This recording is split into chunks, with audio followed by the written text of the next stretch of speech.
But if you go back to the fundamentals of what podcasting is, it's one-to-many, right?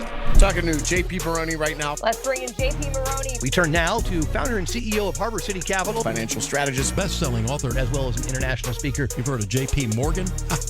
Got nothing on JP Maroney. How are you there, JP? Good morning.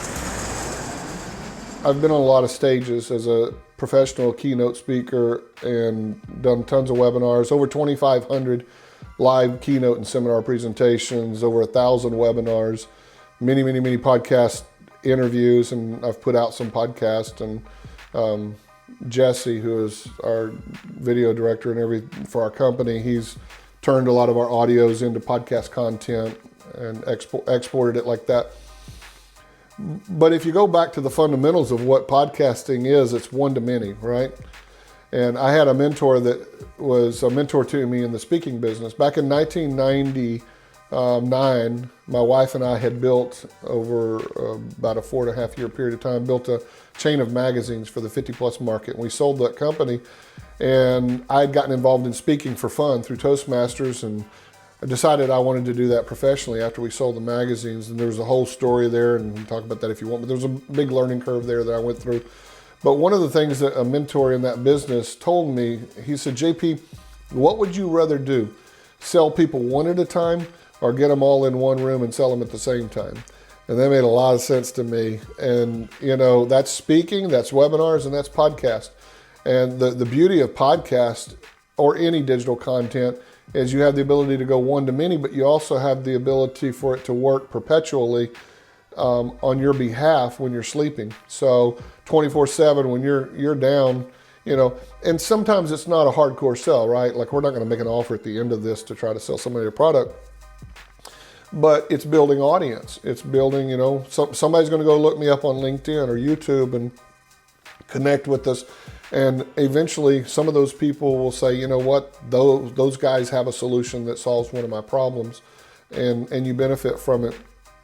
Or in our case, like we're doing today, you and I are on the computer, Jesse's here also filming on our regular camera, and we turn everything into content. So with podcast, you have the ability to educate, share, create content, sell, build relationships, build trust and bonding.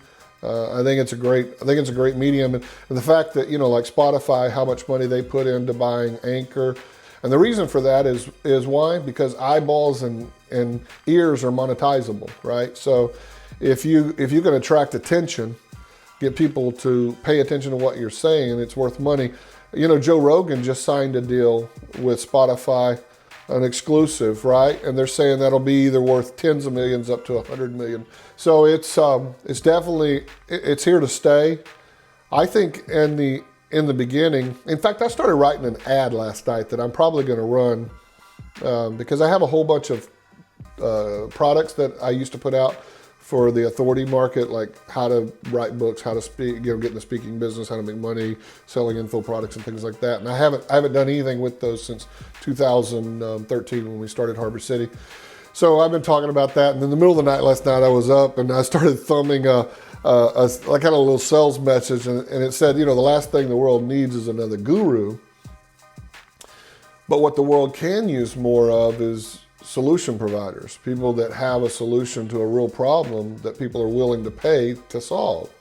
And, you know, podcasting gives you the ability to parade your knowledge and expertise out in front of people, let them know what you're capable of doing, how you can help.